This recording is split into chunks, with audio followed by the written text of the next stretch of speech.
chumpies, okay? Look okay? She goes fro. He goes fast. She goes slow. He goes left. She goes right. Papa's looking for Mama, but Mama is nowhere in sight. Loves mambo. Mama loves mambo. That was too much. Oh well.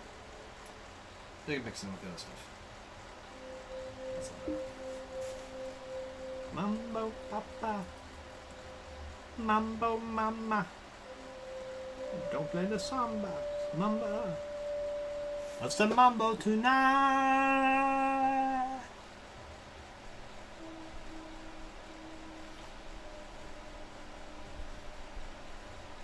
Stop.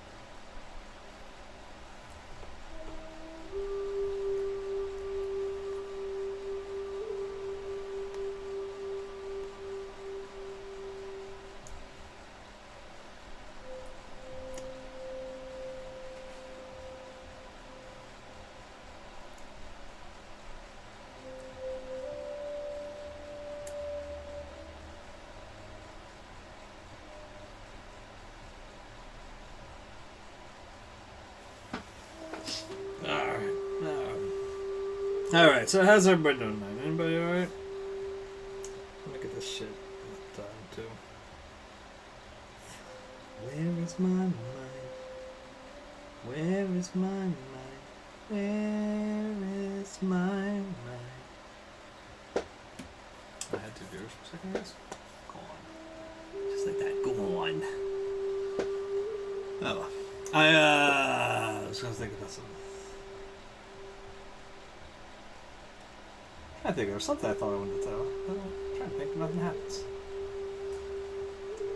I'm just standing in the very end.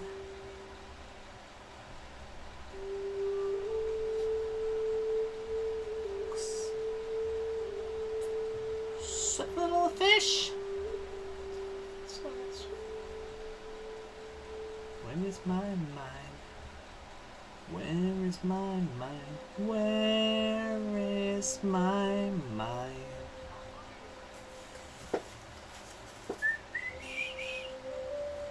Actually, that's down the volume. Yeah, in the water, see him swimming. Alright, I'm trying to remember now. Wednesday nights are generally pretty slow nights. I don't think they're like gonna be crazy tonight, right? Just trying to think what I normally get here. I get clumsy apparently. Ah! Ah! Got spiderweb on it now. Damn it! No. In my defense, like about 20 minutes before I left work, I got a case that was assigned. Well, I picked it up. It was assigned to my team, but it was from one of our internal purchase people. And you see, what happened was they had accidentally. Swear to God, this is just legit wording, basically. They accidentally sent one of like my company's customers an extra like big ass transformer that was meant for another customer. They just oopsed, and they were hoping that I would contact the one customer that received it and say, "Hey, do you guys still have this? We'd like to have it picked up, and we'll send it where it belongs." Except I can't find any reference to it previously. Oh, and the thing was, this happened in October of last year. Not this past October. Last October. I'm like, dude, that shit's gone. Whoever got that extra transformer ran off with it, because it's about a, $8,000 item, something like that, $10,000 item. They took the fuck off and went and had a blast with it. They sold it to somebody. I guarantee you that. I was like, okay, well, I'm gonna worry about this tomorrow. Because I ain't even thinking about this one right now. Because I think about this one, I'm a snap. So yeah. I keep a close watch on this heart of mine. I keep my eyes wide open all the time. I keep the end out for the tide that bites. Because you're mine, I want the line. Oh, I wanted to give a thanks. Hold on. I don't know what else or anything. Michael likes mangoes. Thank you very much for the follow. It was off camera, but thank you. I don't want to let that slide. Keeping the email to notify me just so that way I can make sure I throw it up on my so I can put it up on my YouTube channel too. Not that anybody's there. Believe me, I get more followers here than on the YouTube channel, but hey, it's something. Pleasure is night is dark and day is light. I keep you on my mind both day and night. And happiness I've known proves that it's right. Because you're mine, I walk the line.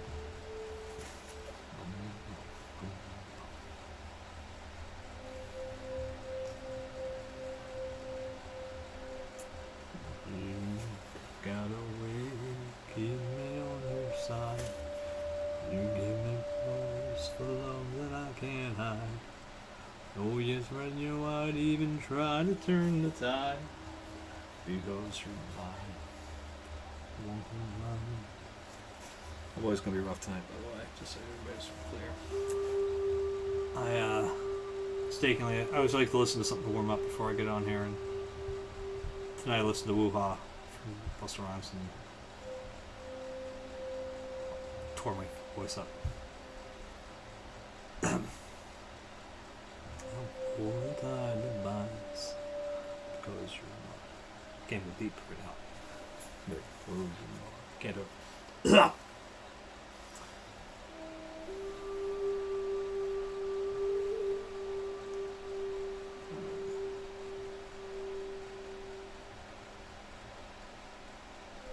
But the rules around here are what the rules are, so if nobody's talking, I'm singing. Badly as it may be.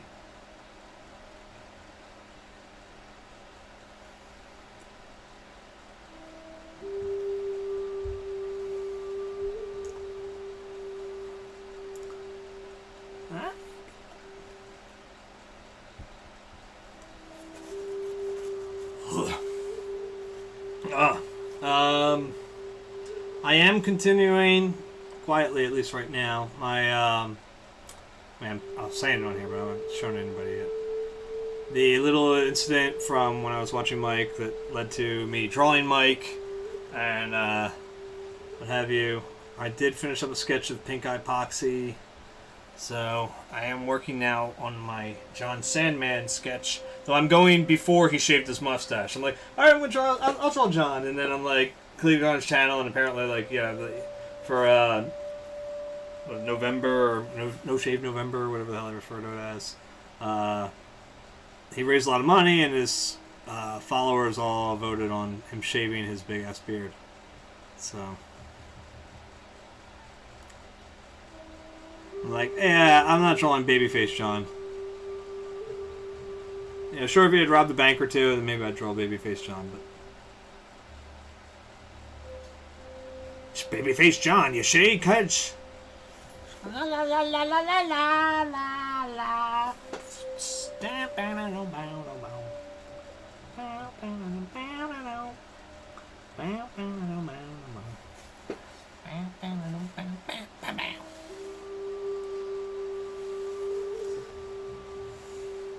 Yeah, I gotta say, sometimes my kids are lucky that I'm not as big an asshole as I want to be.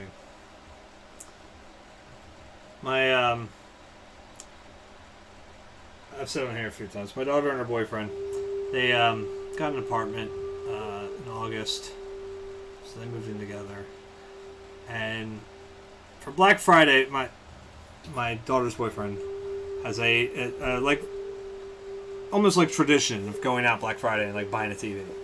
Like his father did it all the time, or stepdad or something. I don't know who did it in his family before. Like it's like a standard thing that they would go out and do this like all the time. They'd get like the cheap sets that they know aren't going to really last more than a year. You know, like the Cintos or whatever. Like you'd find like some brand that you've never heard of in your life that's selling a TV. You know, 50-inch TV for $100. Like, but like they go, hey, whatever. It's a 50-inch TV for $100. So they went and did that, and so he was selling his TV stand, and TV. It's like a combo thing on the Facebook Marketplace.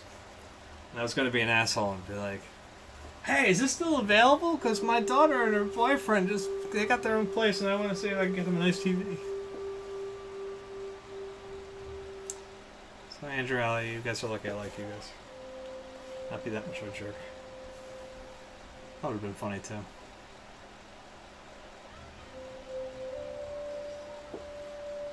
That's got a neat pattern thing going on there. See that?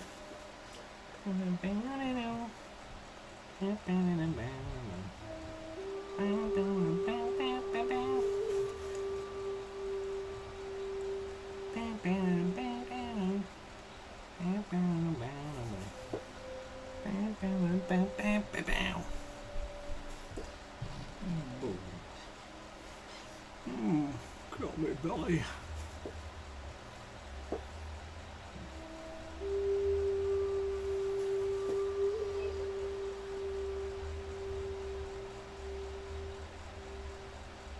Belly, kill me, belly.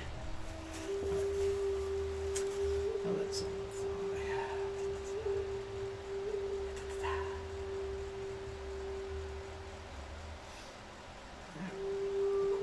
Uh-oh. Must be when the brush fell.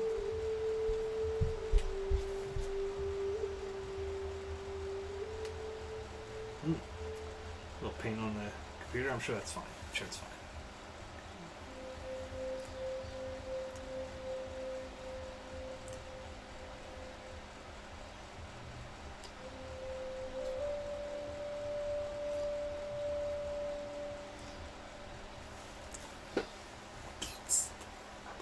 Take it.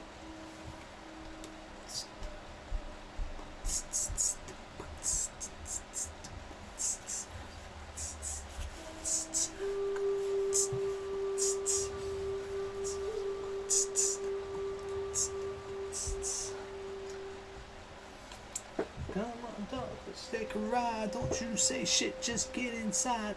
Time to take your ass on another car. Cause you can't have the hop if you can't have the hip. Your gap with the extra clip. Everybody's kick it, kick it, kick it. Yeah, that's a ticket. Ain't no crippin'.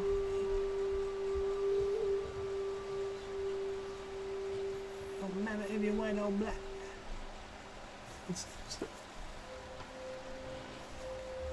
Take the heat, get your ass out the kitchen. We on a mission. Come along and ride on a fantastic voyage. Come along and ride on a fantastic voyage. I live my life and maybe eat some treacle and beans and rice. Let's come back outside without living in fear of a drive-by.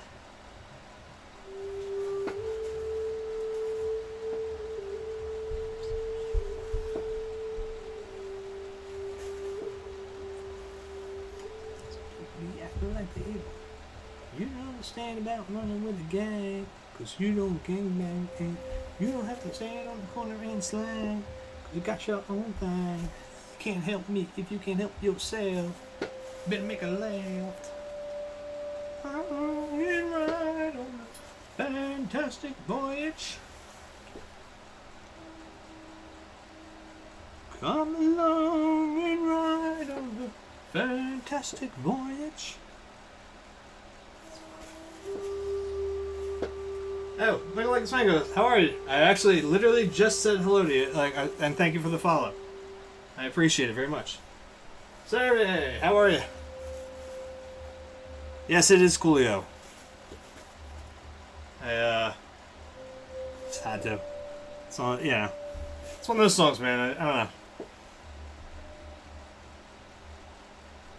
Can't get rid of it, you know. You want to have something? You better stop fronting.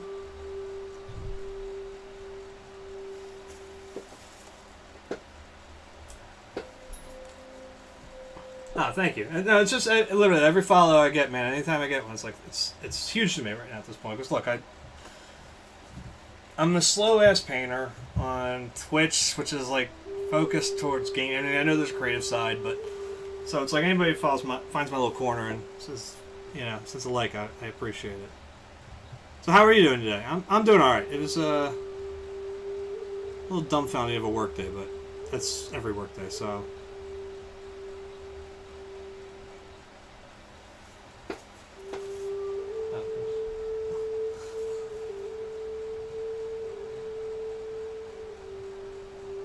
So where are you guys from? I always like to find out where I've got people viewing from. I get a lot of Europeans for some reason, and it's like it's very interesting to me because it's like 2 in the morning there, or 4 depending. You know, I had some person from Spain. What's going on here? Am I dropping? Hold on, am I dropping? Whoa! I haven't dropped frames yet, but Jesus, my computer's burning. Okay. Now, Bob's definitely one you could fall asleep to. Bob can finish a painting in 30 minutes, which I cannot do. This one's been... Well, this is part 6, so now let's see, that's... And Sunday was extended, so we're like... 10 hours into this thing. But for me, like, at this size and where it's at already, I'm pretty happy with it, so... I can't really complain too much. Plus, I'm trying to... believe it or not, take my time with this one. This is my, this is going to hopefully be a Christmas present for my oldest daughter. This is the dog that was her mother owned. Okay, so you're in Northeast as well. Alright, cool. Pennsylvania here, so. But this was, this is her dog. He actually passed away earlier this year. She'd asked me to do this, so I was like, alright, well, yeah, no better time to get it done. Hopefully have it ready for her for Christmas. She can put it up in her apartment.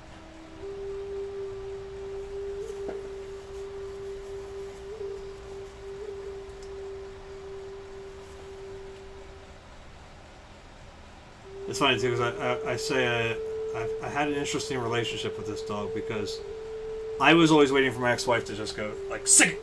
You know, like, so, you know. Every time I picked up my daughter when she was little, it's like just terrified that she was sitting there in the house, and the daughter would be like up getting her stuff ready, and it's like, and then this dog would just come up and I'm like, oh good God.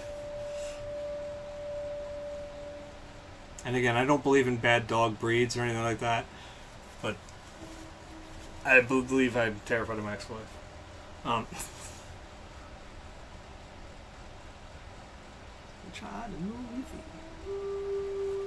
Alright, Jersey. Oh, thank you very much. Thank you.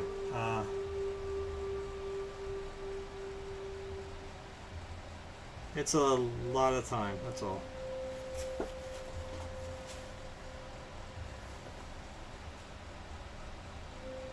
Far you've heard my voice, but I left 2 friends along. Come on, Hank, sing that song. Ladies pink, the ladies fight for my delight.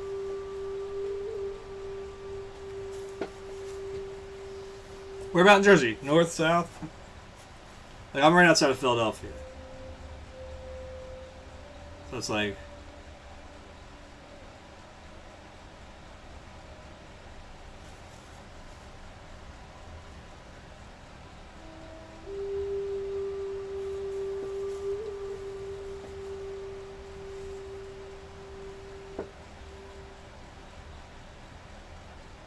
Okay, and you're from Connecticut, okay.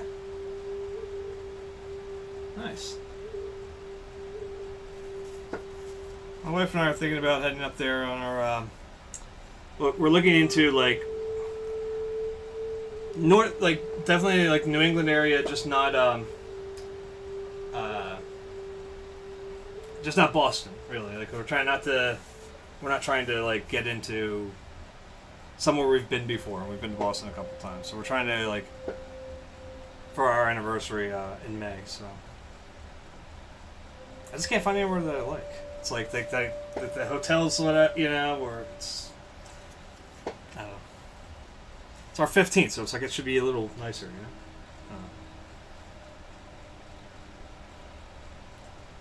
All right. So here within our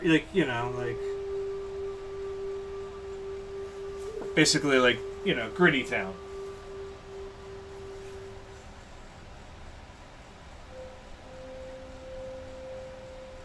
See now the downside though, by the way, Michael, is that when you click the follow off screen, it doesn't give you like the sound bite. Can I trigger it here? Let me see here. I don't know if I can trigger it this way. Let's see if this works. Hold on. You recognize that voice?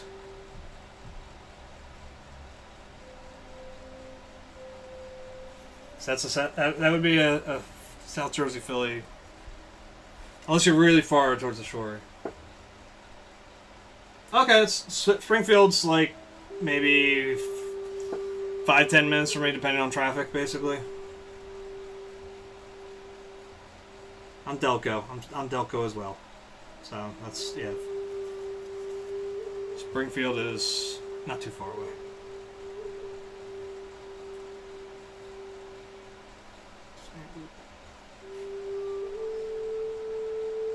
You know what? Please don't stop till the break of dawn.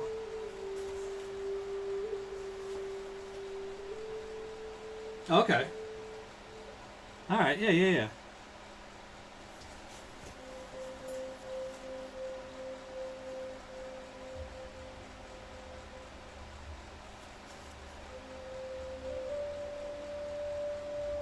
Yeah, we're out in Ridley. We're just like I said, it's could be almost no time. But then again, I had a few winters ago where I worked way up. Well, at the time I worked at Springhouse. They moved our office to Harleysville, but there was a snow day or whatever, and traffic on the Blue Route was shit. And then I was like, all right, well, I got to try to do something about this. And so I was like, all right, I'll go back roads at least to get onto the upper half of the Blue Route. I tried to go through Springfield, and I sort of got it was from just trading towards the mall direction where the Springfield Mall is. Should be 15 minutes tops, even in bad, bad traffic, and it was 65 minutes when I finally called my office and said, I'm going home. Not even getting closer, because that drive at the time with good traffic was 45 minutes, and I've already spent 60 plus on the road. I was like, yeah, I'm not coming in today. See you guys later. I was like, they're like, try to work from home. I'm like, no, I'm not trying. I'm so agitated that the first person I speak to, I will drop a lot of profanity on. What style is this? This would fall under, I guess, Post-Impressionism. Heavily influenced by Van Gogh. I consider myself like an apprentice in a way to him, separated by, a couple hundred years, 100 and some odd years. Yeah,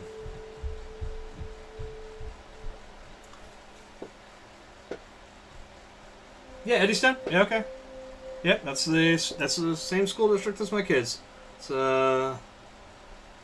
E-Rock is, let's see, about 5 minutes, 10 minutes that way. So, yeah, it's like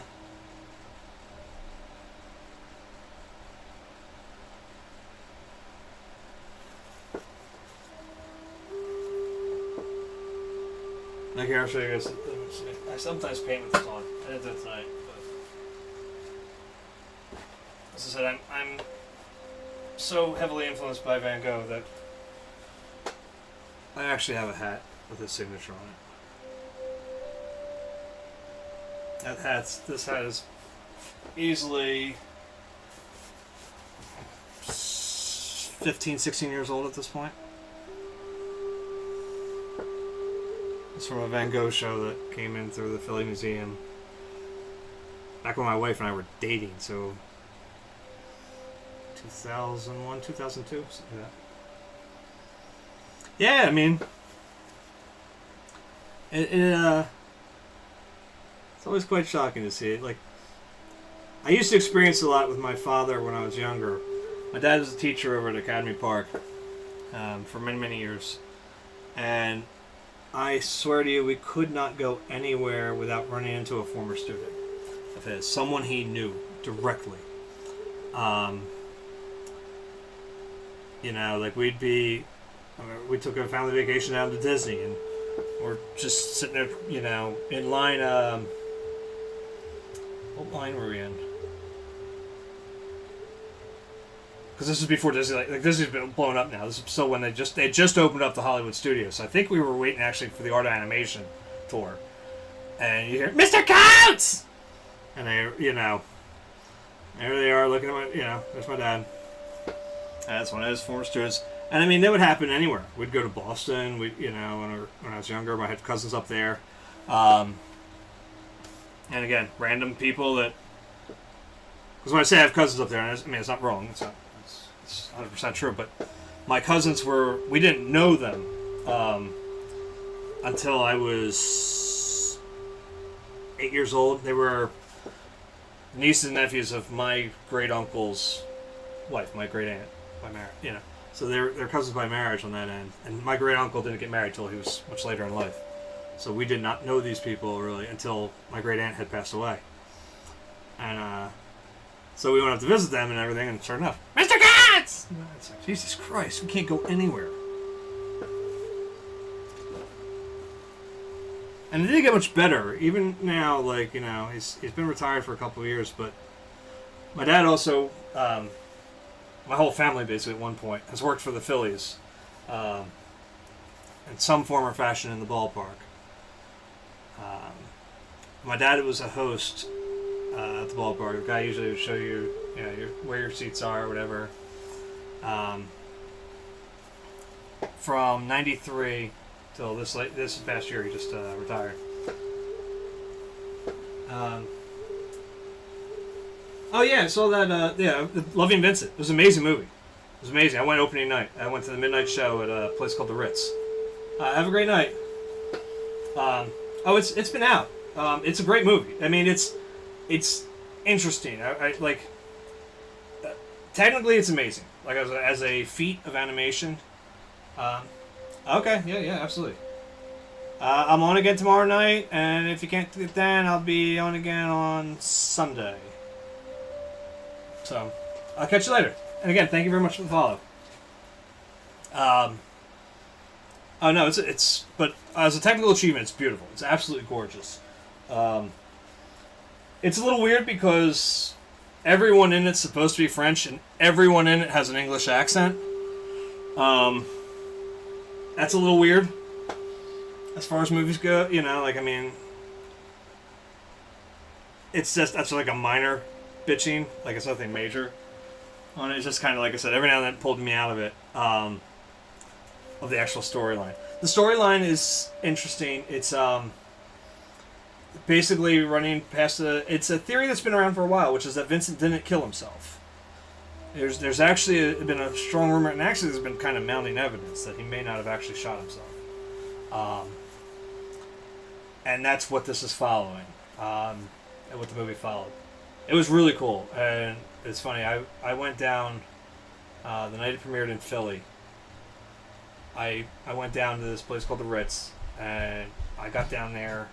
The movie didn't start till midnight, and I was down in Philly at like 8:30. I was like, I'm not missing this. I was like, as soon as I could go in for it, I was in that theater, and I sat my ass dead center. You know, people coming in with couples. I was by myself. My wife wanted to go to see it with me because she wouldn't. She's like, I have work, and I'm like, I have work too, but I'm not going. They've already been told I'm not going. And so, oh yeah, I grabbed the DVD as soon as it was available. It is a beautiful movie to watch. I can't imagine I mean, I was this close to trying to apply for it. I was like, when they were doing it, I actually had stopped painting for a while, and I was like, it's not exactly where I would want to try practicing. I've done studies of other people's work, but I really don't tend to mess with Vincent's because I'm terrified of them. Like if I try to do it, I'm going to screw it up and never make it happen.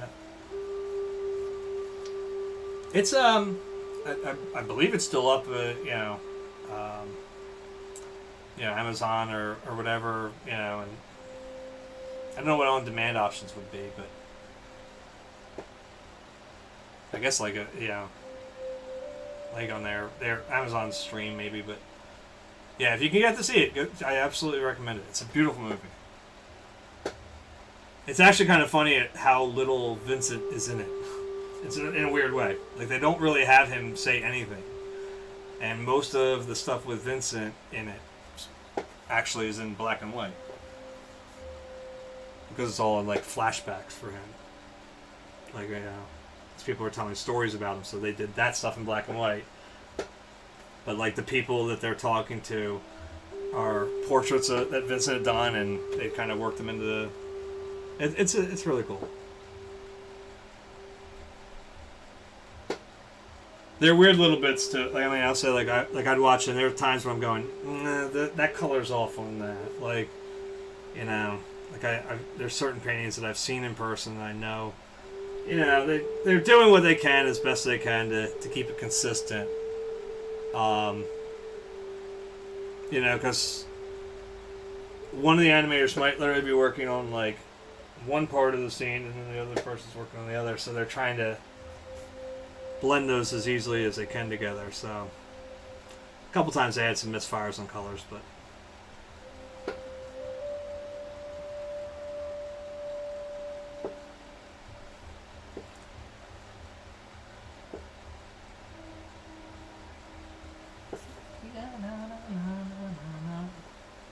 flashlight.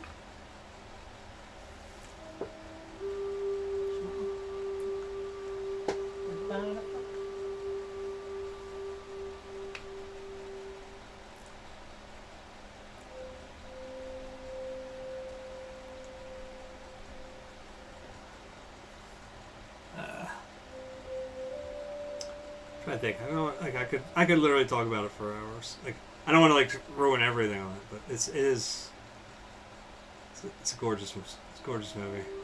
I kind of felt bad, like I said, when I went opening night, because like I did plot myself dead middle, and it's like there are people coming in, like I said, couples and stuff, and I was just like around me, not here. Like it was like, I mean, it wasn't like packed or anything like that because it's a midnight showing at a art house movie theater.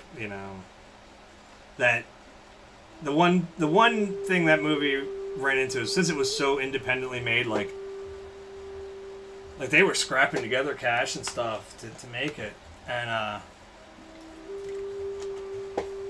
it's like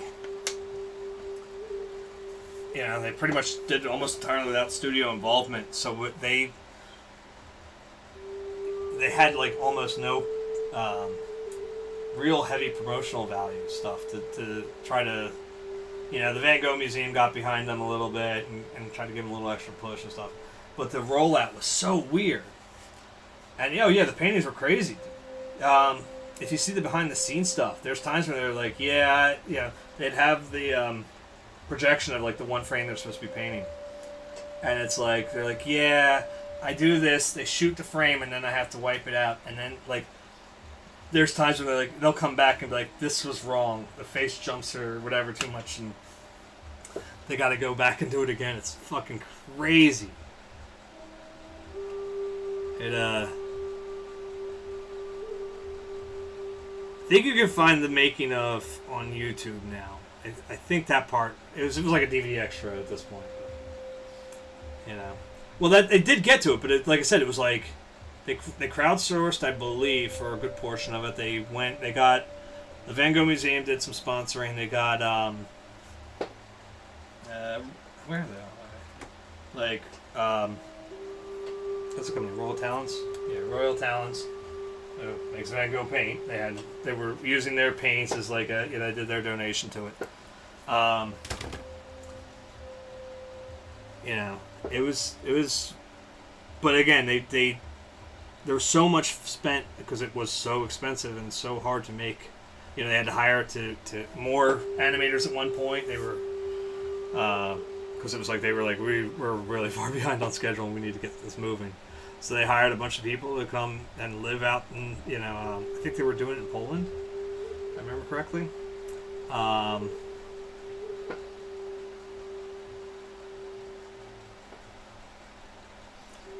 And it was a very, it was a very cool situation. I mean, eventually how they got there.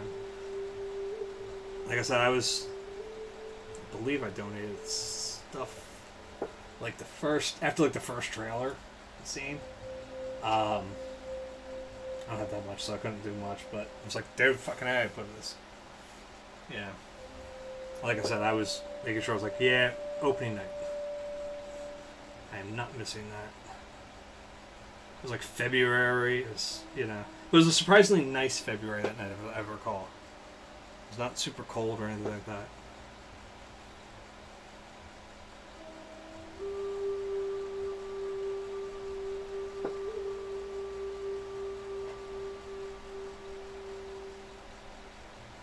It was actually a first Friday too. Though I missed the first Friday because for whatever reason, first Friday, which used to be like a fucking party down in the city,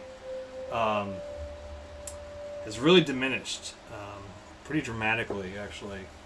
And they were done by so I got there at like 8:30. I got into the city, and they were pretty much all closing up, all the galleries. And I was like, what the fuck, man? This is supposed to be like poppin' time. I think it was February. Was it February? Maybe it was. Yeah, I guess it was February. Yeah, it's still the first Fridays. And oh shit, when did it premiere in Philly? Now I'm getting confused. Hold on. Maybe February is when it originally premiered, but then in the U.S., but then it wasn't until October. Because now I'm thinking October. Hold on. Might not even be able to find it anymore. Loving Vincent Philadelphia. What's that one?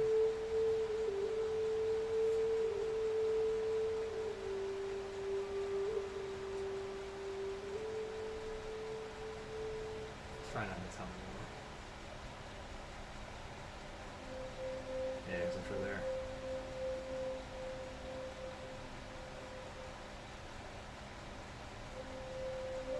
This site's probably gonna kill my bandwidth. This site's like loaded with shit. Yeah, I'm not gonna find it now. Shit. So I may be an asshole because like it's February. It was like October. I don't know. But either way, I'll be honest. Like one of the things, I can't clearly remember it because it was actually before I had a breakdown. So some stuff before that is a little fuzzy. As I said, I thought about applying for this because there were a couple factors. First, I hated my job. I still hate my job. It's still the same job. But, I don't mind admitting down here. They know it. But I had an incident that occurred. A friend who passed away when I was working on a painting. And I sealed up my studio for a while. It became kind of too hard to walk in here. And so I was like, I don't want to try to say like, oh, I paint like Van Gogh, and like I didn't know whether I could paint anymore. Like literally, it was like, so it was like I didn't do it for that reason. Plus, I would have to my wife would have to stay here with the kids and all that stuff, or somehow we'd have to figure out for all of us to move to Poland. A little column A, a little column B. I've drawn and I, for the most part, I was trying to break into comics really up until like my the summer before my senior year of high school, and then I took a summer course at the University of the Arts, And in that was the first time I really got to play with paints, and I fell in love with it. Specifically, I fell in love with oil paints. I was like, oh my god, this stuff's great. I didn't really paint like this at that time, but one of our last projects or whatever was to paint something like Van Gogh.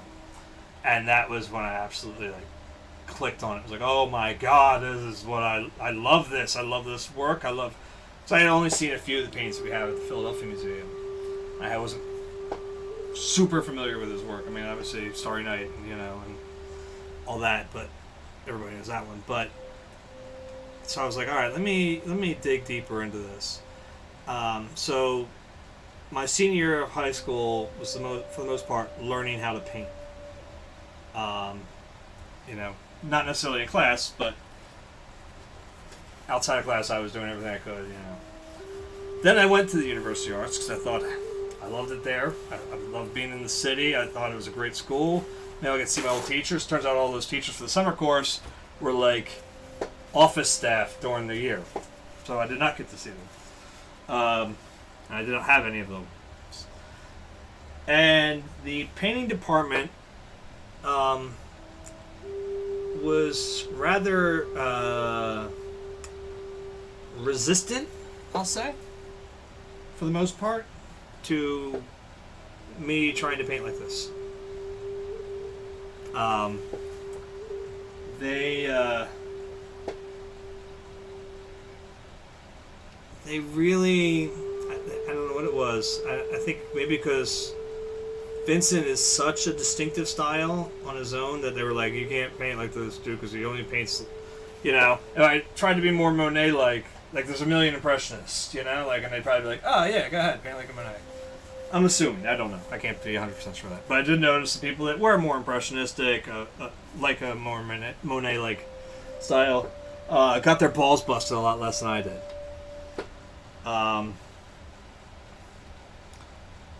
I had one painting teacher, a guy named Jerry Nichols, who seemed to get it. Like, he seemed to understand that what is still very much my goal is I'm still trying to find that one little thing here that I've been looking for, and then from once I get what I want and I get that little extra bit, and I think I'm getting close. I started working on something, and I plan on going back to it very shortly to try to. It'll dramatically change the look of the paintings, but I'm hoping the color and everything will be better transposed. Stuff will look, in a lot of ways, even more abstract, but it'll still be things. It'll still make sense, I think, if I can pull it off. I don't know how to do it in color yet. I did a few black and white sketches, and I tend to think they work, but I'm not ready 100% yet to try it out in paint. So I'm going to try to screw around with it, maybe with pencils, and then the colored pencils, and then maybe even Photoshop a little bit first, just to give it a few whacks that way.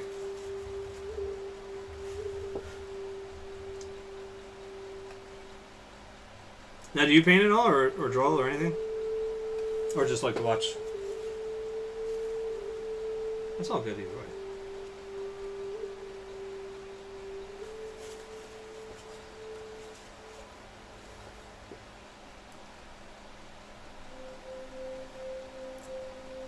And it was funny because I was actually going to the school. My original intention was to become an art teacher. First off, another little bit of family. Like I said, my oldest daughter. This is for her. Okay, cool, excellent. If you got a link, by all means, please share. I would love to see it. I just love looking at it. Anything really. But my oldest daughter was born my freshman year in college, and so my intentions were I'll become a teacher this way. It's a job, like I could get relatively easy, I guess. That you work long enough, you get good benefits and all that stuff pretty quickly. if you tough it out. But the fact of the matter was that the teachers I dealt with at the University of Arts, for the most part, and because I felt like, because of them, I felt this way, I should say. Like, some of the guys that taught me, they didn't seem to do anything outside of the University of Arts. In other words, there would be teacher shows, and that's where I'd see their shit. And I'd never hear anything about them elsewhere. And so I kind of was like, I don't want to be one of those teachers. I'd rather be, somebody, I want to do something first with my work before I start trying to teach with it. So I dropped out of the teaching program with the intention to eventually get my master's, and become like a professor at a school. I don't think the University of Arts would have taken me. Not as long as those guys were still there.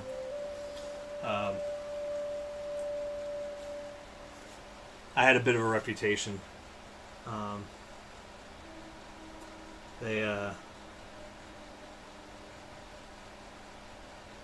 I've gotten much better about it, but I tend to think that when I paint on a raw nerve, which is like when my friend died while I was working, it hit me even harder. When the news came in, it was like, I was already painting on the edge of all my emotional rush, and so here's this quick beep, R.I.P. Bob, and I went, what the fuck? And it was like blew the fuck up, and then more information came out about how he died, and that's a whole other story. But so it dicked around with me for a while. But it's kind of like that same thing. So when I was at the University of Arts, if a painting started to go bad, my easel was probably going to get tossed. And the school easels were these big fucking lead pipes, like heavy fucking things. And so if you were down the other end of the hall from where my studio was, you'd hear, motherfucker! Bling, bling, bling, bling, bling, as it got tossed across the room.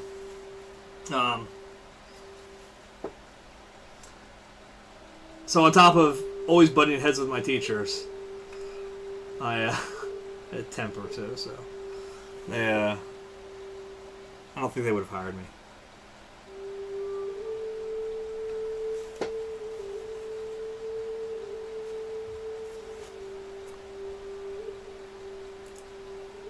But I was intending to go back to school.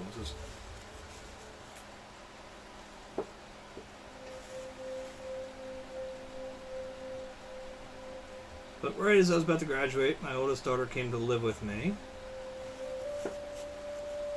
And then I met my wife. And then things got serious with us. And I was like, well, shit, I gotta get a job now. I don't have time. And,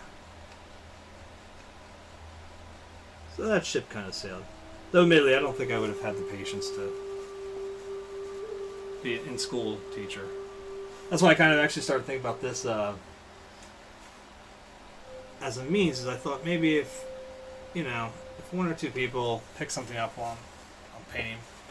Like my main goal, eventually, if I can get enough regular followers, enough regular viewers, so I'd like to get people to start painting along, or drawing along, or whatever. Just, and not necessarily the same photo or whatever, but something in a similar vein. So I'm doing a landscape, grab a landscape somewhere, or whatever. Or I'll post, I could post this one. Hold on.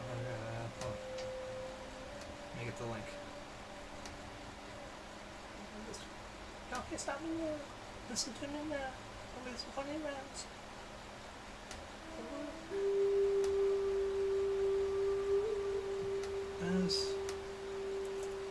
Yep, no, not just big. Alright. So I try to post anything I've been painting off of it, on Imgur. Just because Instagram doesn't do enough, high volume or whatever. Yeah, I'd like to be able to do it so alright, people paint along or draw along with me. And then when I'm wrapping up the painting or whatever, when the episode's coming to an end, maybe, another episode afterwards or something, alright, everybody post your shit, and we'll go through it and we'll talk a little, do like an actual artistic like critique, which hopefully will run a lot better than they used to at my school, because the teachers were ignorant as shit sometimes. I'll do my damnedest to not be like them. You know, and I don't want everybody painting in my style, or, you know, they do, that's cool. Not, that's cool too. I don't necessarily need people to,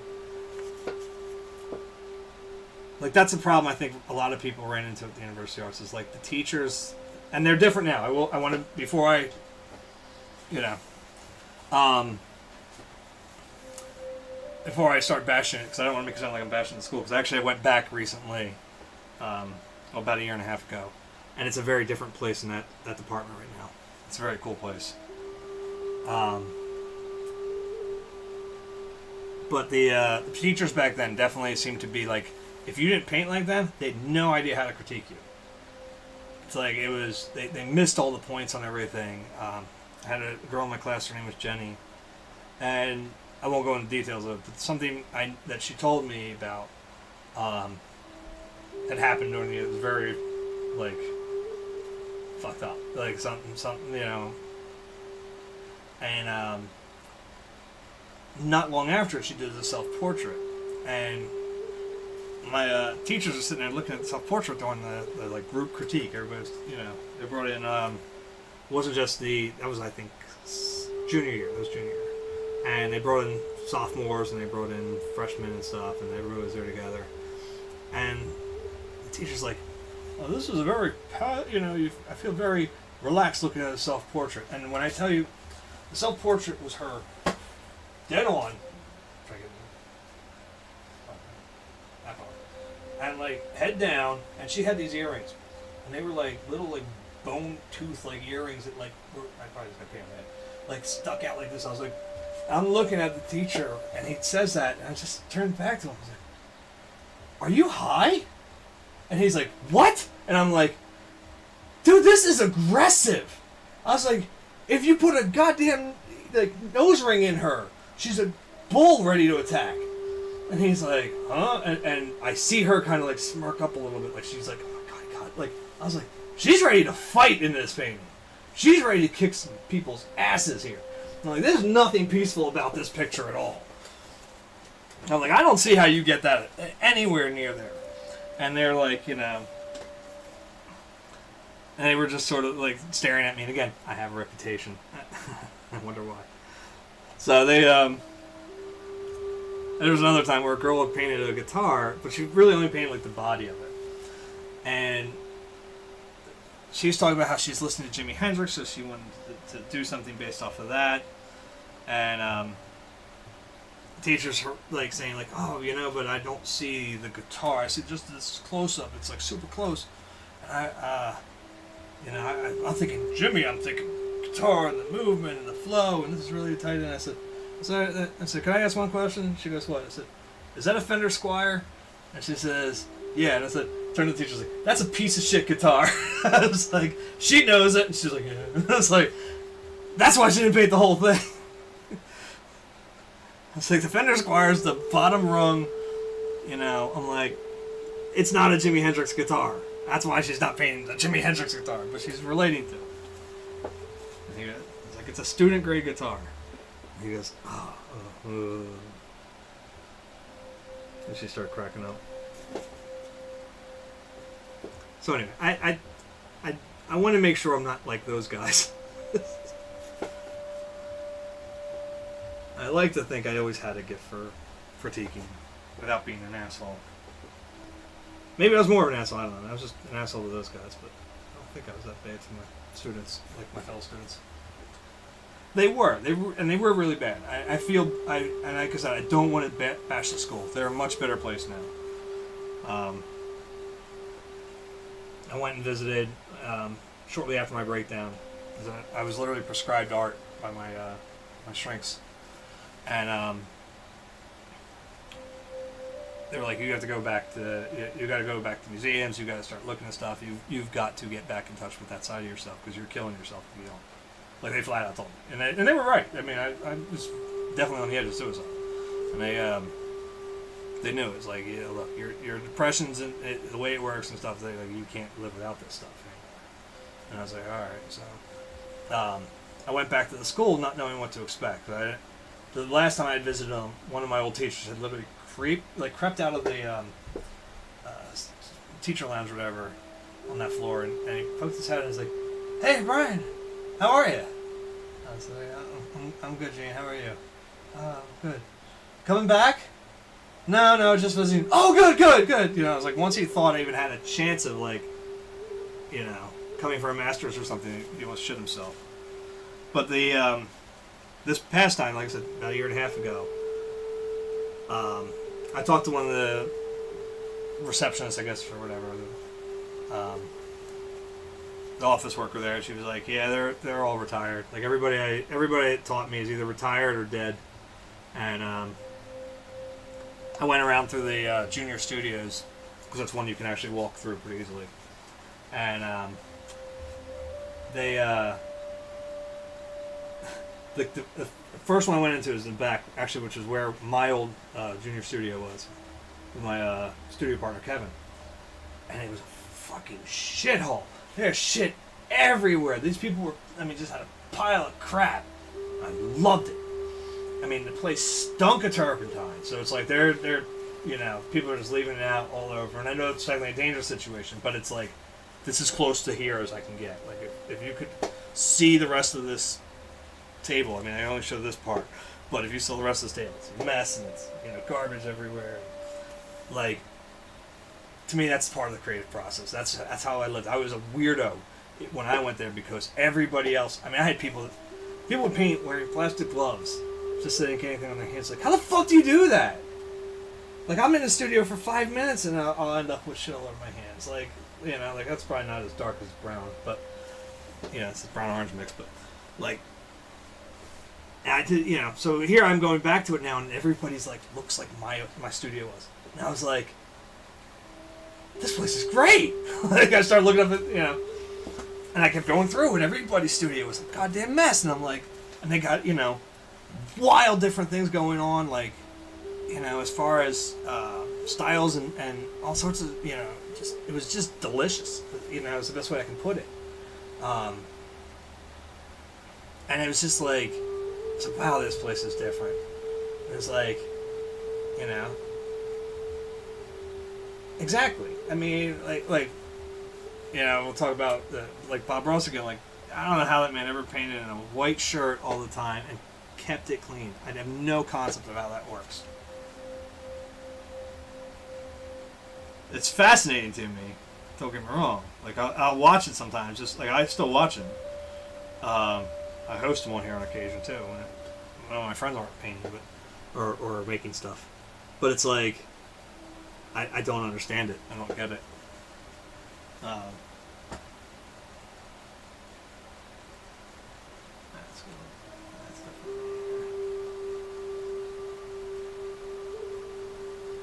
And some of these people used to like make out like their palettes perfectly, they'd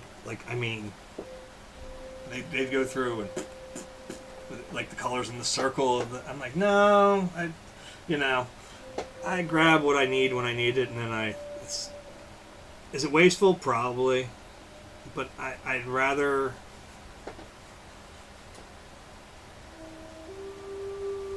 piss it away than feel like I'm stuck to, a pattern of, this is the only way to do this. I openly admit, if you really ask me, I don't know how to paint. I have no idea. If you go back and watch the episode when I started working on this area, I had no fucking idea what I was doing. Like, when I was doing it, I'm like, this isn't working. I'm probably going to scrape this away. It's always about, to me, like, digging and finding out. Just work it, and if it's not working, work it again.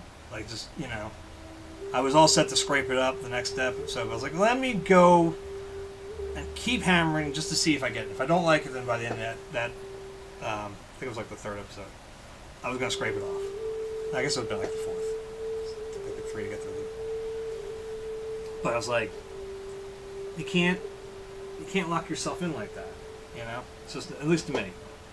And it worked fine for them. I won't say anything. Like, I don't think that the people I'm saying like were super clean were bad artists. They were all great, actually. I'm actually saddened that a lot of them don't paint anymore. But it's like, it's just weird. And like I said, my teachers then all seem to be cool with that. And then they look at my place and they're like, Ryan, your studio is a little messy. It's like, yeah, I'm working. I don't have time to clean up. I mean, I was a lot faster back then too. So literally, something this size, was probably about 6 hours, 7 maybe, and I'd be done with it and I'd be moving on. So you figured our studio times at the University of Arts were 6-hour classes usually. So it's like 3 in the morning, 3 in the afternoon.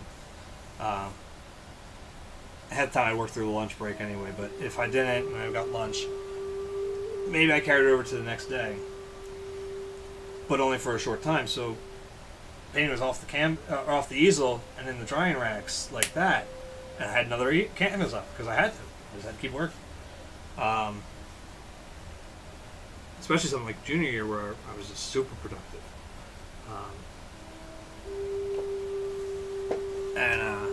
That's mostly because I was going through the divorce of my ex-wife, but had to distract myself as easily as I could.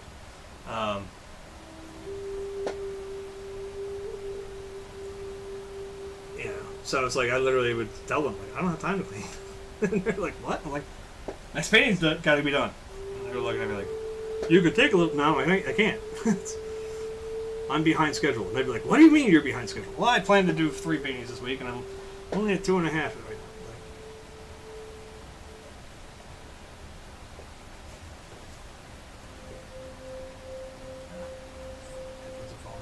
Actually, I have got to be right back. I've got to go give my kids some kisses goodnight, and I got to clean up real quick first. My hands at least, not everything else.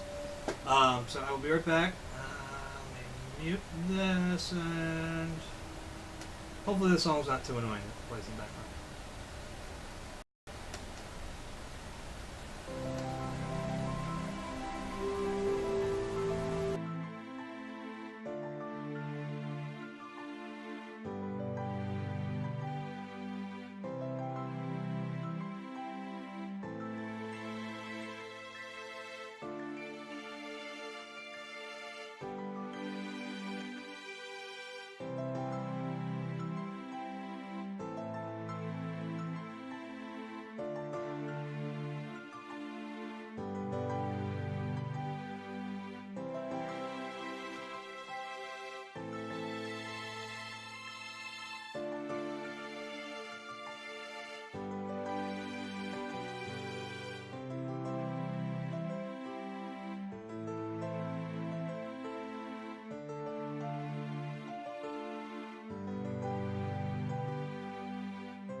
made the mistake of overjudging how much I could carry back in here.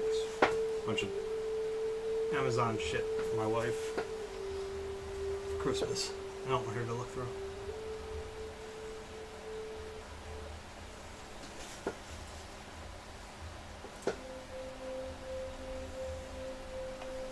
That was the one plus of reclaiming this area. Well, not the one plus. I guess the paintings are probably the one plus. But the when I had locked this place up for a while, it was like this place just became like, throw that in the studio. I'll never get to paint it again if I keep this stuff up. It was nice to be able to go, doctor's orders!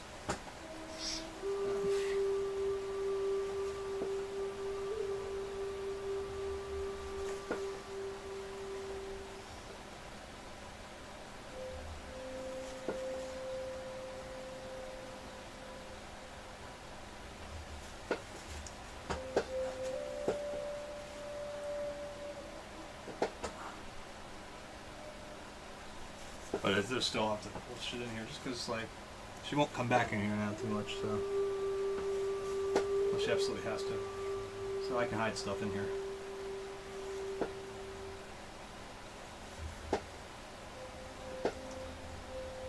And I can say it in here because she doesn't watch.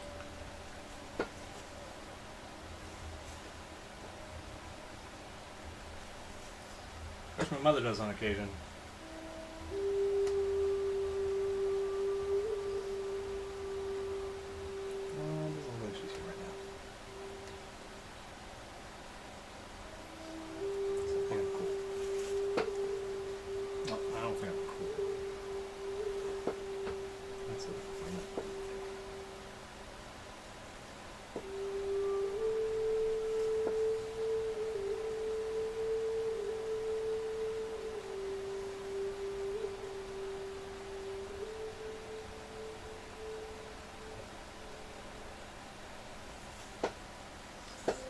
Did the music chase everybody away?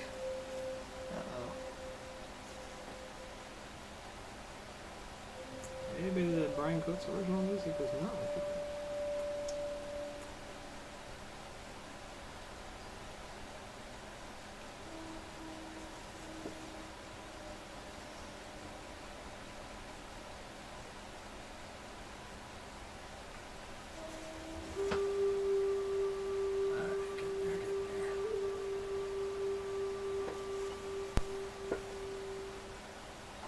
I'm sure it sounds very weird. Like, I don't remember what I did over all this other stuff over here.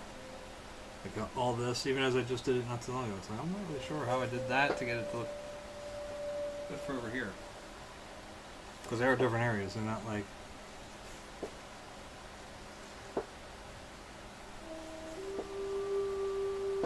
I know it sounds like stupid. Like, no shit, they're different areas. But it's like... You think, oh, it's one dog, but technically whatever is reflecting... Again, we're editing stuff out, so like... The shadow of the leash and the hand, because we edited out the leash, don't make any sense to have here. So, we got to do a little bit of, you know, guesstimating where the muscle structure kind of goes. Trained, domesticated, I was raised by line of the data, super good incorporated. Here's how it goes. Here's the hip-hop-opotamus. The hip-hop-opotamus. My lyrics are bottomless.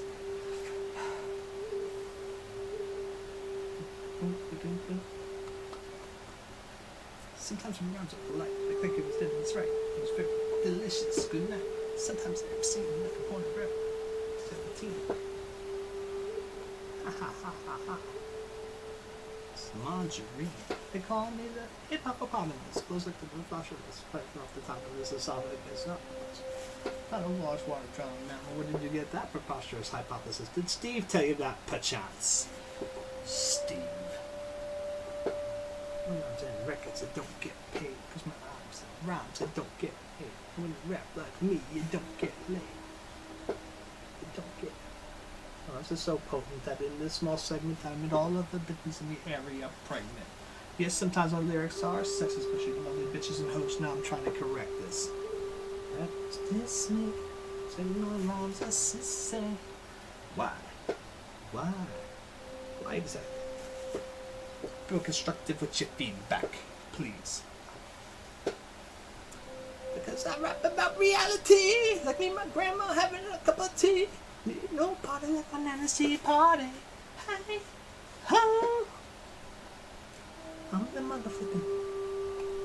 I'm the motherfucking. I'm the motherfucking. Who's the motherfucking? I'm the motherfucking. I'm the motherfucker. I'm the motherfucker. I'm the motherfucker.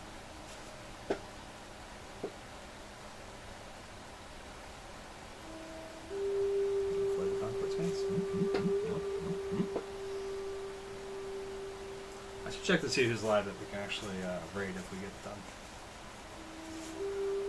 Just in case people's. I'd like to try. I don't like to raid with less than 5. So if there's anybody on here still, if you're still over there, survey. How are you? So I see survey. That sounds like it'll be something. Or it could be serve. Let's see who's live now. Let's take a look. Won't go to Harlem in a million pearls. Won't dish the dirt with the rest of the girls. Alright, well, I'll take a look to see if later on maybe if Claire's still on. Claire does a lot of like good stuff. I'll lay this down again, just as a warning to the Twitch followers, or Twitch streamers, I should say, that I follow. Not that you guys can really tell, I guess, really, just dig through. But I am starting to draw people that draw. Wow. During my lunch breaks, I'm drawing people that I follow on Twitch, so. If I follow you, you may find out that there's a drawing of you soon. To wait for dinner at 8. She loves the theater, but never comes late. She'd never bother with people she'd hate.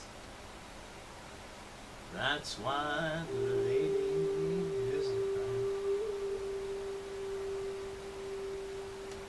She'll have no crap games with Sharpies and frocks. She won't go to Harlem, Lincolns or Forts. And she won't diss the dirt with the rest of the broads. That's why the lady is a tramp. She likes the free, fresh wind in her hair. Life without care. She's broke, but it's oak. Hates California. It's so cold and so damp. That's why the lady. That's why the lady. That's why the lady is a tramp. I don't know. Let's see, did everyone go hands?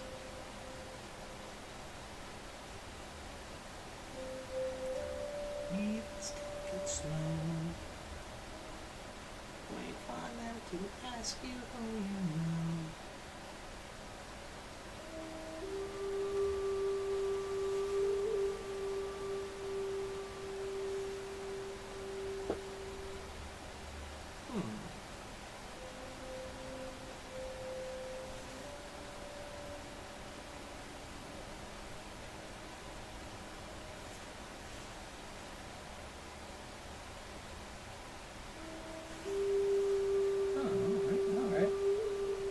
What is latest in the art? That's sort of means survey. You have to tell me. Maybe I'll have to load it on the stream one time and check it out. Just because we check the guns at the door doesn't mean our brains have changed from hand grenades. You have to pass the next minute. You haven't waited.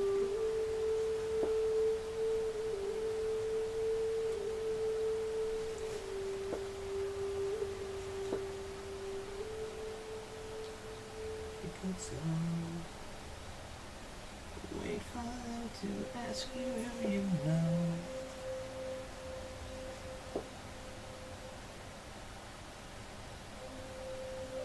You don't know the half of the news.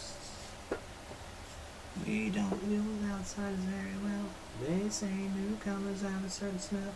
Yeah, trust issues not to mention. They say they can smell your intentions. You'll have another freak show sitting next to you.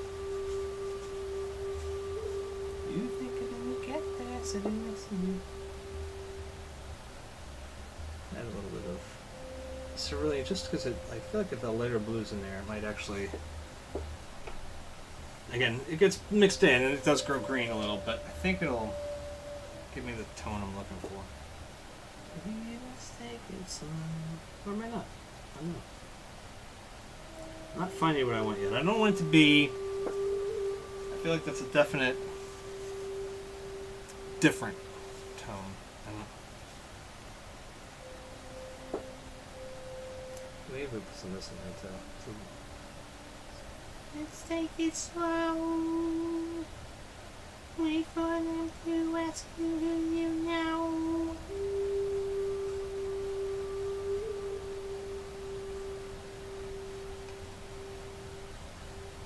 You know, it definitely gets darker along the way. Why'd you come? You knew you should have stayed. I tried to warn you just to stay away. And now you're outside ready to bust. It looks like you might be one of us.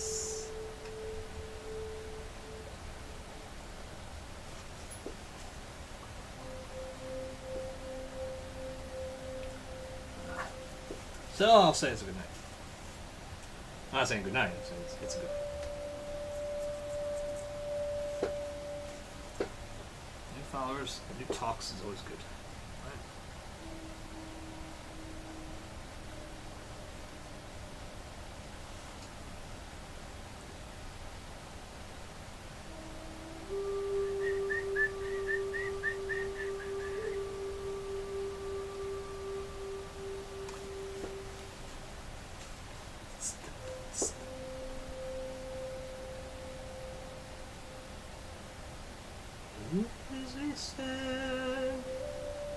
Like an adamant underneath waterfalls, not in the beat of two fools in love, so beautiful and strong, birds in the trees, smiling upon the age of the dinosaurs, 'cause we run on gasoline.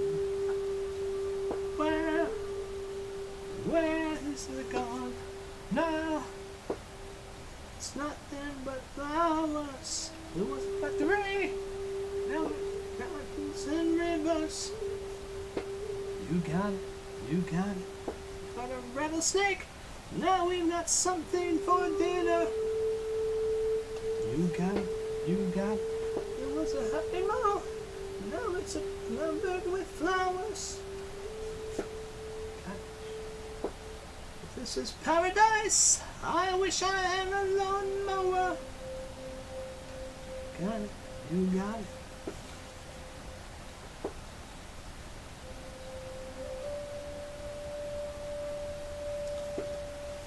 Years ago, I was an angry young man, I contend. I was the billboard, standing tall by the side of the road. I found love with a beautiful highway. Those used to be real estate, now it's only fields and trees. Where is the town now? It's nothing but flowers, the highways and cars. were sacrificed for agriculture. Thought that we'd start over, but I guess I was wrong. And so we're puppy lots. Now there's a peaceful oasis. You got it, you got it. This was a Pizza Hut. Now it's all covered with daisies. You got it, you got it. Oh, it's the Honky Tonks, Dairy Queens, and 7-Elevens. You got it, you got it. Oh, things fell apart. Nobody paid much attention. Got it, you got it.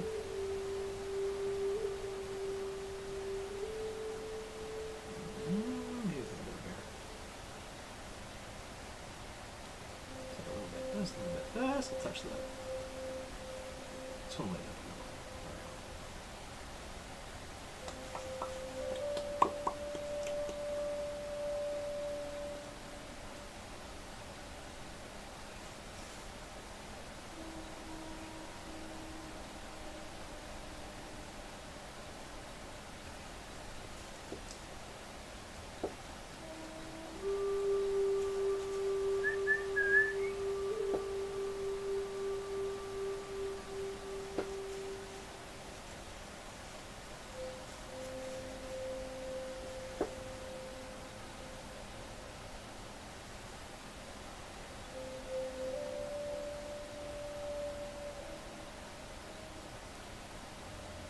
Yeah, going back to when we were talking about that, Loving Vincent movie.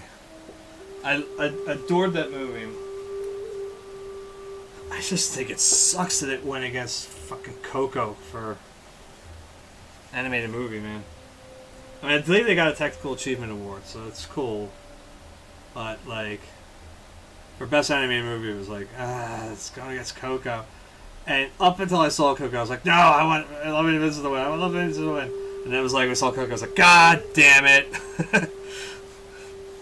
Like, I thought again, it was a beautiful movie.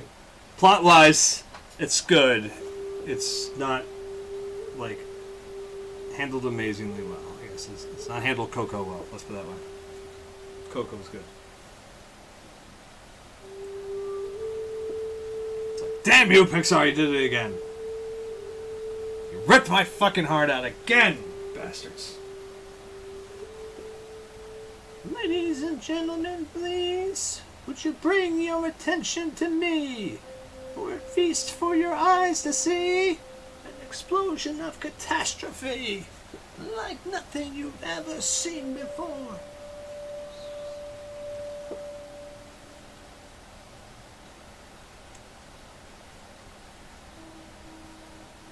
Welcome to the show.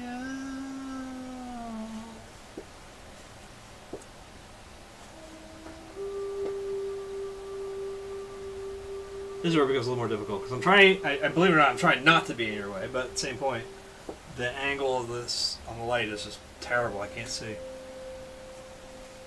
Ladies and gentlemen,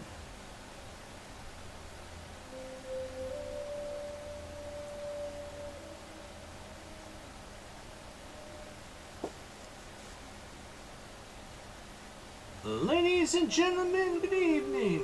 You've seen that seeing is believing. Your ears and your eyes will be bleeding. Please check to see if you're still breathing.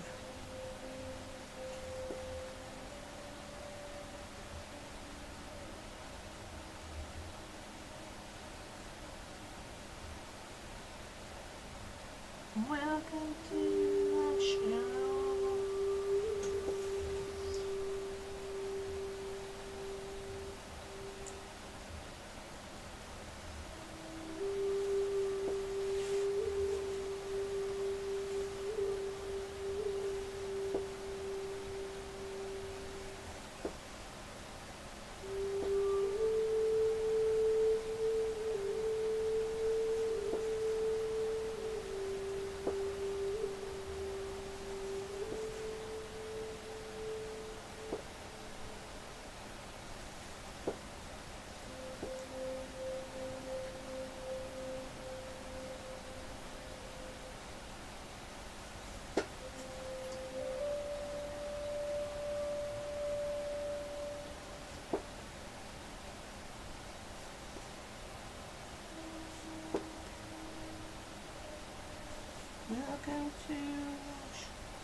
Again, since it doesn't seem like there's anybody but my Robo viewers.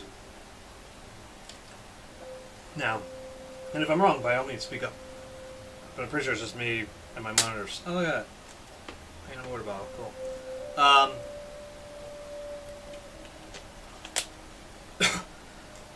I've talked about the Marvel the Marvel Netflix universe on here before many times, and you know, they're in a bit of turmoil thanks to the Netflix canceling. Obviously, they canceled Luke Cage, they canceled Iron Fist, and now they canceled Daredevil, and that one's the one that really is like, fucking what? Like, and DC, not DC, Jesus. The Disney reps were even like, yeah, like, I had no idea it was coming. At least they claim not to. But it's like, I guess the reports just came out, like Daredevil at the time was the 4th most popular show. Like this season has been actually really good for them, and yet they still canceled. I mean, there's like two ways to think about it. It's either Disney's lying out of their ass and they forced it in a way so it's ready for their streaming service, or Netflix is like, fuck you, you're having a streaming service, we're canceling your shows. At which point I'm sure Disney was like, cool, well, we'll just make them ourselves. I just hope there's nothing funky in the contracts, because truth be told, I don't want anybody else other than D'Onofrio as Kingpin anymore. Like, I don't want it at all. Like, when they hired Michael Clark Duncan years ago, I had a lot of friends who were like, nah, fucking way. I'm like, dude, you know what, though? You need someone who's really big and, like, intimidating and, you know, can have gravitas. And Michael Clark Duncan could do gravitas. He did it in that movie. They played it way over the top, unfortunately, but he could have. I'm just talking about when you heard the first run or something.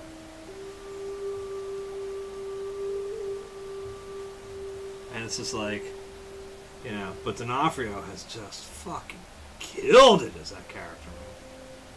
D'Onofrio is Kingpin. Jesus Christ. And I've heard stuff about him being a super method actor and stuff and craziness like that. And maybe that's what's doing it. I don't care.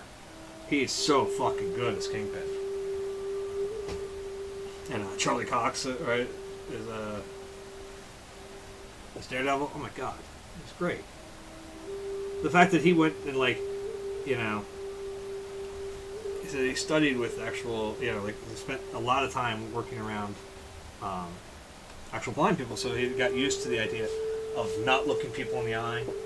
Yeah, looking kind of generally at them, but not really looking at them, and little things, like, you know, stuff that really makes a difference. But I don't think Affleck really pulled off. It's been a while since I saw that movie, but I don't think Affleck got there. Certainly not to Cox level. And it's just like, I mean, I had a couple scenes where it was like where he'd be by himself and he's kind of looking off in the distance to, like, nothingness. But I mean, it was like the subtle shit that they did in the show that just like, oh my god, just don't take it from me, guys. Like, don't take that stuff. And it's in those actors. It's not in it's not in the writing. I mean, there's stuff in the writing that's great.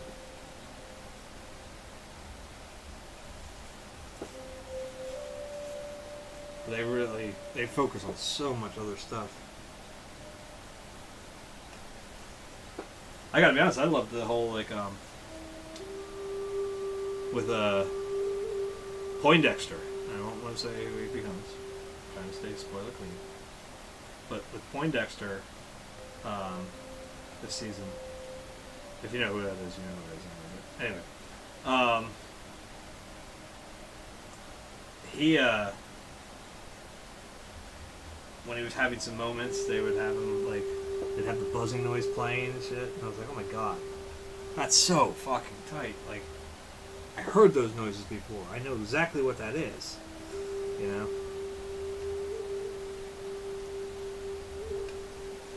Really made my wife uncomfortable when I had to talk about it.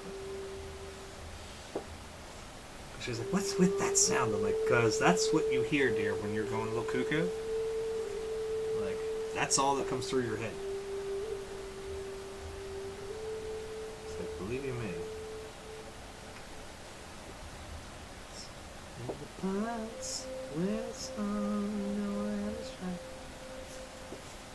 But now there's like rumors about like the Jessica Jones, Junes. What the hell happened there? It's fire in the brain again. There's rumors that shit isn't even going to get released now. Like, what the fuck? Like, I don't know what Netflix is planning, or Disney's got their hand in it, or whatever, man. But damn, that show too. It's like, you know, look, like Luke Cage this season was good. It was not great.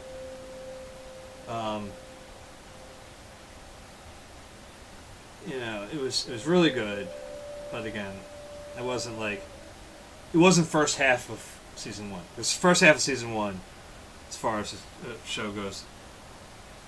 I mean, Mahershala Ali is just he was like a Kingpin-esque, like he was like D'Onofrio, like he just ruled that. Every time he was on the goddamn screen, it was like you had no idea what's about to come out. You know, like it could have gone, yeah, anything could happen. It was just so vicious and so, you know, but compelling. And then, you know, and Iron Fist got better. It was actually interesting, especially when it ended. It was like, oh, where are they going with this? I was actually like stunned. I was like, oh, what are they going to do? I'm not sure who's interested. And then, you know, it blew that off. But like, Jessica Jones has been phenomenal. I know people didn't like the second season, I think, as much. And I get it. Like, it's Tennant as a bad guy was just, again, he's another one. They just he nailed that part, and he was just, you know, again, captivating when it was on screen. But I think for this season for her was like I told my wife, I was like, look, Cage had the best music. I'll take that to anybody's argument. Luke Cage's music, both starting of the show, just the theme song, I think, was the best, and the music going throughout was just phenomenal. Well, both seasons.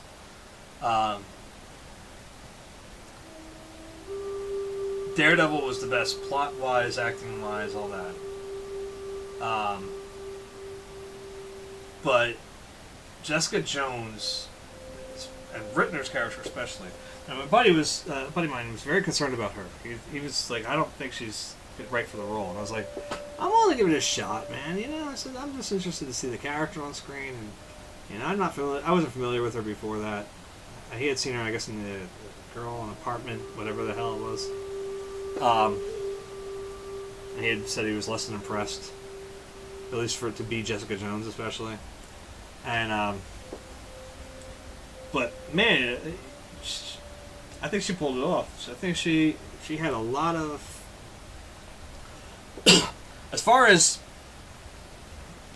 putting their character through shit. I mean, just like mountains of shit that they had to deal with. They gave that to Jones, and she did it. I mean, she as an actress was killing, and I you know, the stuff around it might have been a little fluffy, too much, and you know, like whatever the hell was going on with the Wildcat thing this season, I was like, you know. I would have liked to see where they won with it afterwards, but the stuff going on with that character was like,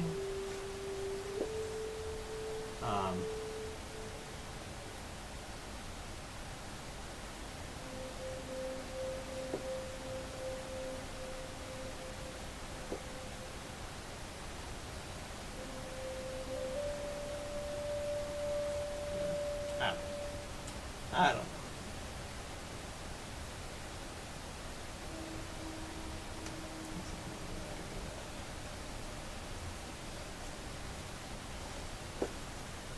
You're fucking kind of hard on you.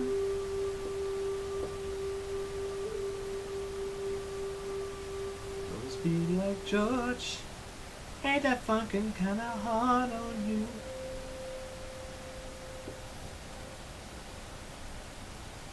Brothers be like George. Ain't that fucking kinda hard on you? It's hard when it started. Gonna be hard when it get through.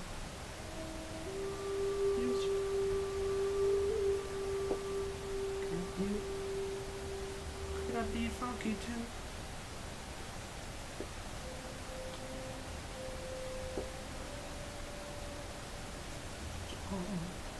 Switch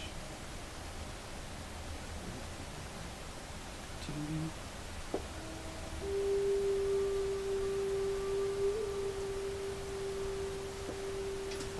like George. Ain't that funkin' kinda hard on you? Hard when I started.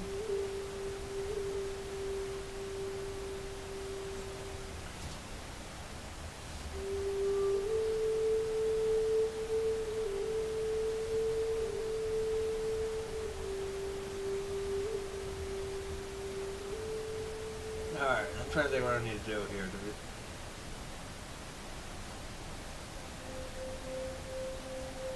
I think we need some of the Naples yellow deep in there. Specifically in the leg area. Just so it's like a little bit more like sunshine coming down on it. We might even have to start chopping into like, get some cadmiums up. I'm not sure. We're gonna play it out and see. Like just light dashes, like real, that's too much right there. That's good. It's good to be home. Like George, ain't that funkin' kinda hard on you? It was hard when I started, gonna be hard when I get through. Just be like George, ain't that funkin' kinda hard on you? It was hard when I started, gonna be hard, can't work it. Funkin' kinda hard on you. It was hard when I started. It'll be hard when I get through. That fucking kinda hard on you. It was hard when I started. Gonna be hard when I get through. My gosh. Kinda hard on you. It was hard when I started. It'll be hard when I get through. I can't be sure how much this will actually be visible to you guys. Jesus, I feel like I've been tricking, but I have been. That's what I got.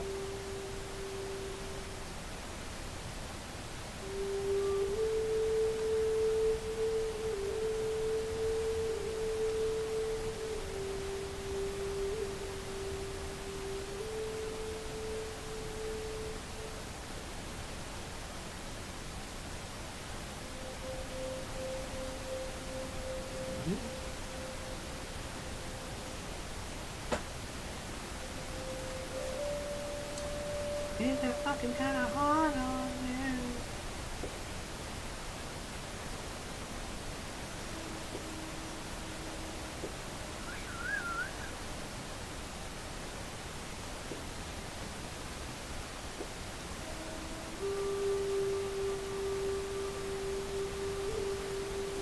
That fucking kinda hard on you. I think we're getting there. I think it's getting there. Let me just do this one again. Anybody wants the reference photo there again? Pops up on the thing again.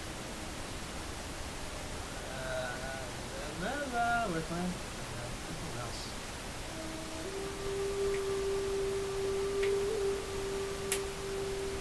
Cool. Gained a follower, lost a follower. I don't know how this shit happens, man. Instagram is frustrating. I don't know what's going on.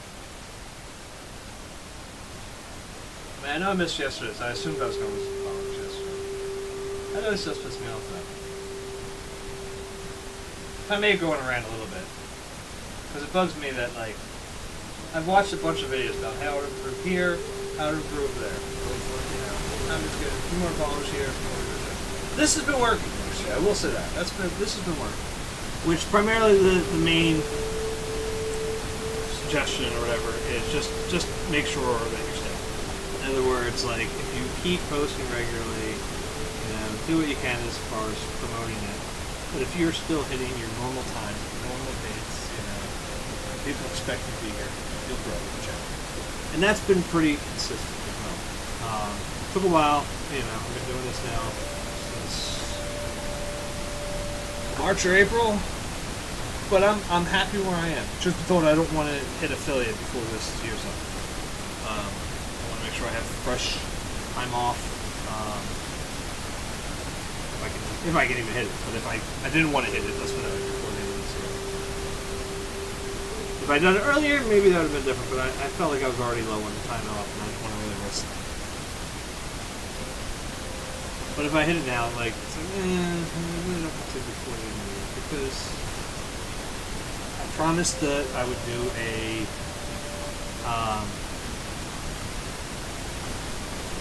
24-hour show once I do hit affiliate.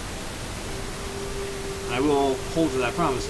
It's just like I did say though, this close to the end of the year, I can't do it this year. So if I were to somehow miraculously hit it like next week, which I don't think would happen, but without like a huge posting by somebody, like literally somebody with like 30 viewers, like Anxiety Man did the one time, and they'd all have to stay. They couldn't leave.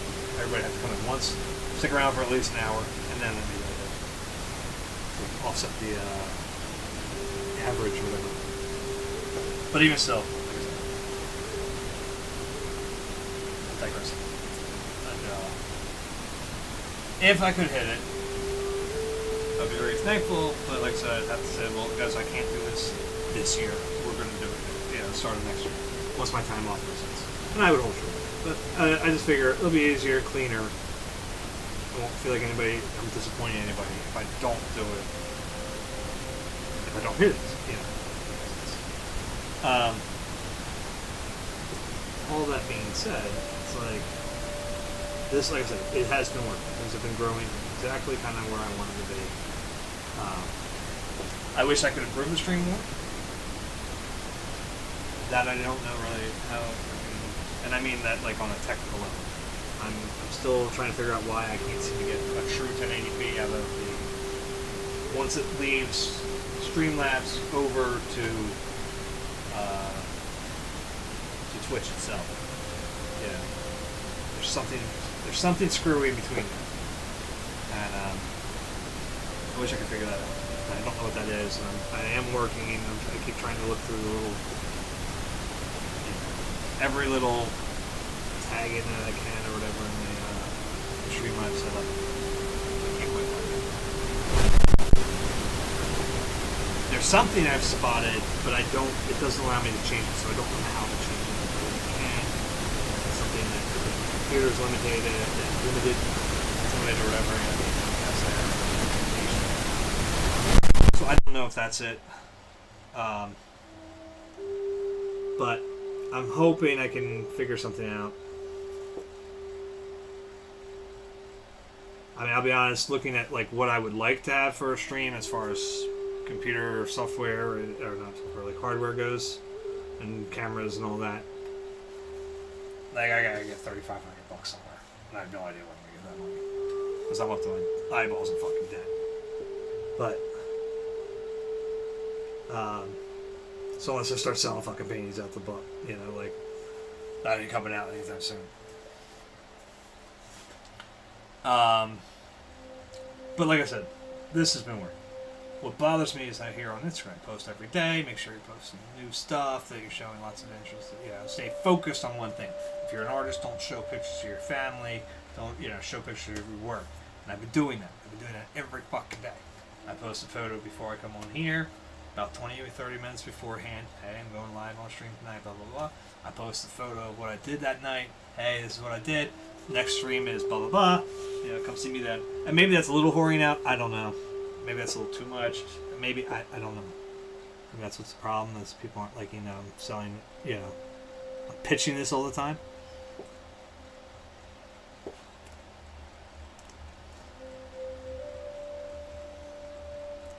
instead of just being focused on Instagram itself. But it's like, yeah, trying to. I feel like Twitch has a market. Like I said, I said earlier to Michael Oakes Mangoes. Like, I know I'm doing this one of the harder ways, I guess, on Twitch to do things is I'm doing not just art, but slow art. You know, in segments, and I can't finish a painting in one single stream. And that sucks. That's rough. And I get it. No pun intended about the rough thing, by the way. And I'm painting a dog, but that was not intended.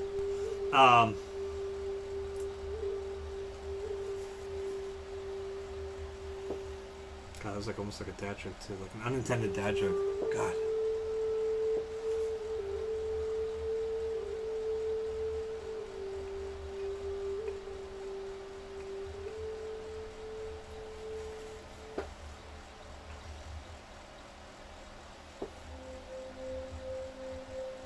I apologize for that. Shouldn't have happened. But no, like I said, so it kind of bugs me. It does bug me a little bit that I can't consistently grow on Instagram. Like I gain usually almost as many followers as I lose the same day. It's so weird. And part of me goes, is it because I don't paint the same subject matter all the time? And that may be the case, and if that's the case, oh fucking well, because I will always keep myself diverse when it comes to painting. And I mean, that's fine. It's just, I just wish I understood it. That's, I guess, where I'm an old man yelling at the cloud. I get it. But I just find it weird. Yep, there's that cool, brave swing of the tiger that quickens your walk. I believe in you. I believe in you. And when my faith in my fellow man all but falls apart. That'd be work. Anyway. I've but to feel your hands grasping mine, and I take heart. Since again, there's no real viewers, I'll go on a bitch and spree about work. Because I said something earlier about the one where my internal purchaser of our Transformers was like, hey, can you go follow up with this customer and see that this one that we sent them an extra one of last year, in October of last year, see if they still have that? We need that to go sent out. I'm a little choppy, aren't I? I'm just looking at the preview window, I'm just trying to see. But the another one I got today, also resolving a Transformer though, was a customer called in. Now the customer said, hey, can you check on this return request and see if it's still valid? And I said, yeah, what's the number? And I look it up, and it's not. It's expired. And I said, she goes, well, how do I get another one? I said, oh, okay, I'll make another one for you. And then I went pulling the actual case that the original one had come from, and it's one of my cases from back in June. Well, actually, the case had started in April. And that's what first struck me. I was like, that's weird. Right?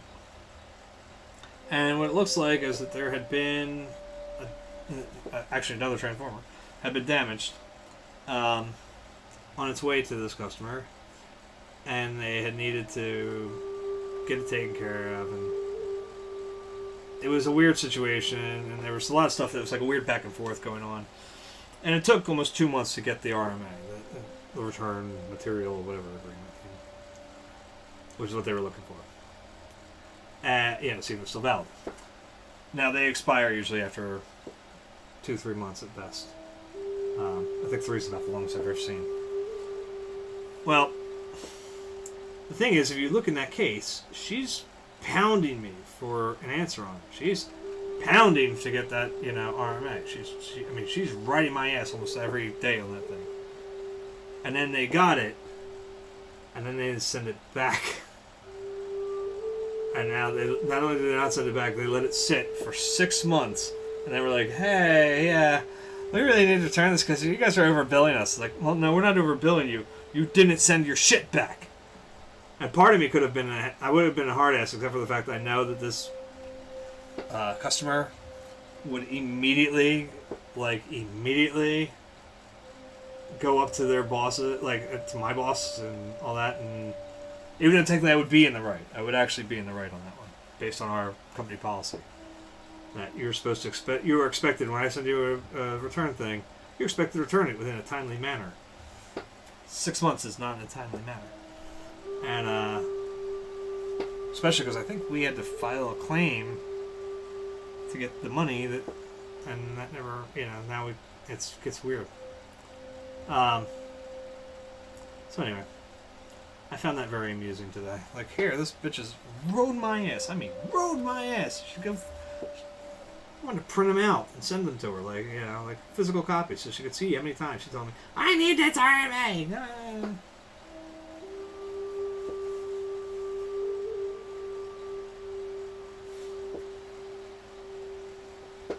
So just remember, kids, no good deed goes unpunished.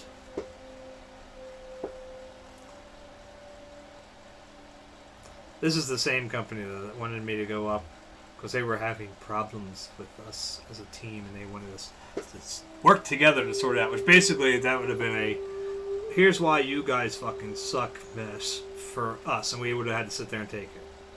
And I was like, yeah, this is not a good setup for me. Half the people that will be in that room were, in some sense, partially responsible for my breakdown. So when they start going accusatory on me, something's going to happen at some point. The buzzing's going to start, and my ass is going to get fired that day after I start ripping people in two.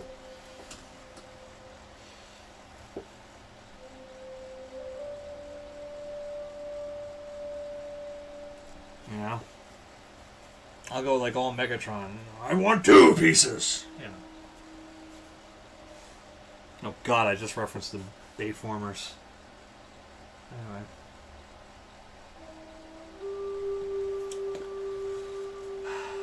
Alright, who do I have to go? Like, it's... I assume it wouldn't be like the normal Catholic Church. I gotta go to someone to give confession for that. Does this count? I don't think it does.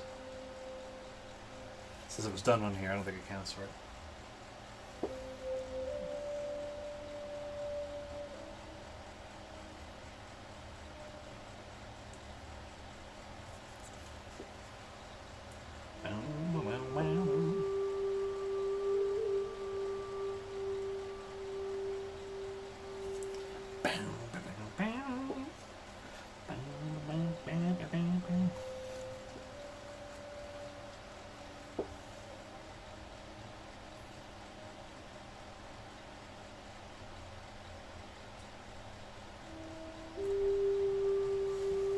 I gotta sit up here a little bit because the glare is like killing me right now. I can't see.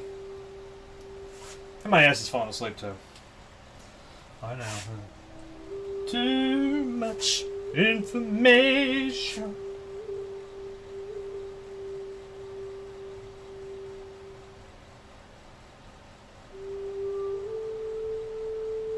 You guys think this is bad? You should like be my friends on Facebook. I can't tell you how many times my friends send me, Brian, too much. I mean, a number of them also get a kick out of it, but then they're like,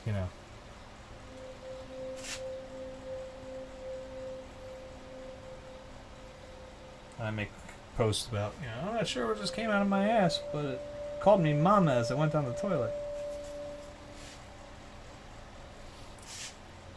They keep trying to tell me all you want to do is use me. Yeah, but my answer, to all that use me stuff. I want to spread the news that if it feels as good getting used, or you just keep on using me until you use me up.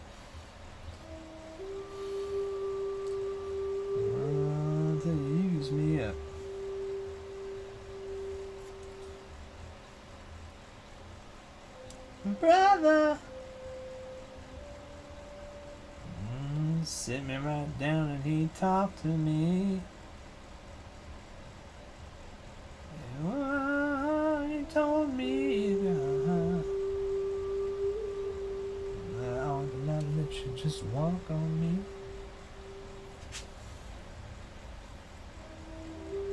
I'm sure he meant well. Yeah, but when our talk was through, I said, brother, if you only knew, you would wish you were in my shoes. Oh, just keep on using me until you use me up. Until you use me up.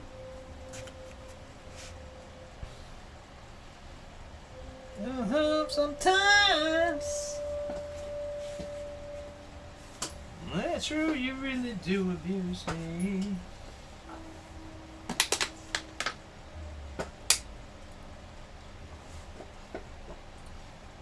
Alright, well, it has been a decent stream. It's been 2 hours, right? I mean,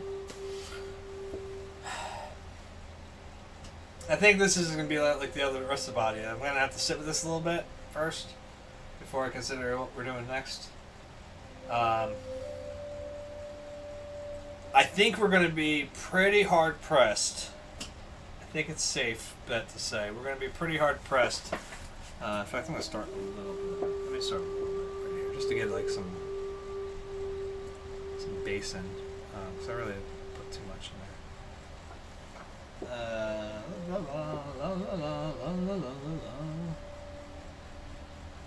You using me as a hands on what you. I ain't you bad me using me, cause I sure am using you to do the things you do. To do the things you do. Actually, I might go grab some magenta in there. Throw that in there.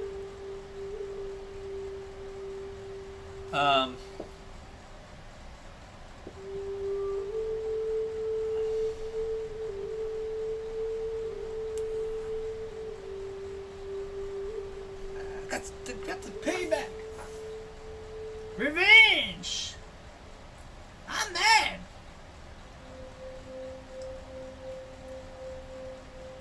Big payback. Back. Need some get back. Payback. Back. That's alright. That's a lot, but you know what? It's alright. Revenge. I'm mad. Get down with my girlfriend. That ain't right. I'm fussing. You wanna fight? I kind of fucked that one up a little. Oh, I fucked that up now. So we're gonna give me something to scrape it off a little bit, just so I don't get confused. Reminds me. Payback. Milk, chicken change. Told me that had it all arranged. That's a fact. Now, punk, you gotta get ready for the big payback.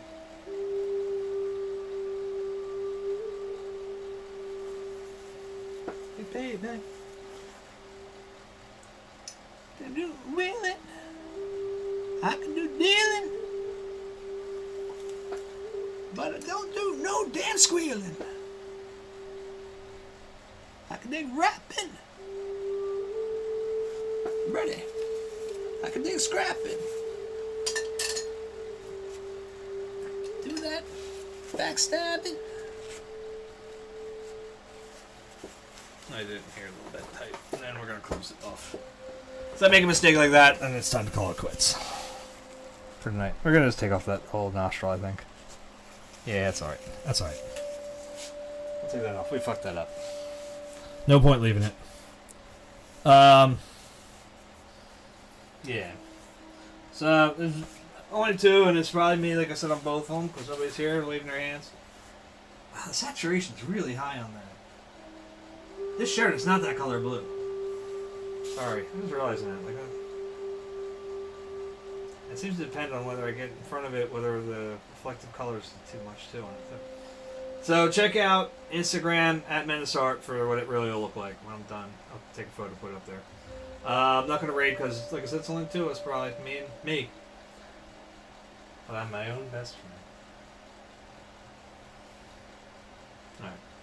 So yeah, and like I said, just to warn you again, to Twitch peoples, if I follow you, if you making stuff, you putting videos up, it's a chance I'm going to find you and I'm going to draw you. I'll probably do what I've been doing though, which is like I'll actually find an old video and I'll draw from that. 'Cause I don't want to go through another spot like I did with Mike when I was like, hold fucking still! In my head, you know, so we'll see. And I'm working from home tomorrow too, so I can have my drawing pad out all day. Nobody bothered me. So yeah, tomorrow night, 8 o'clock Eastern. I'll be back out on here and working.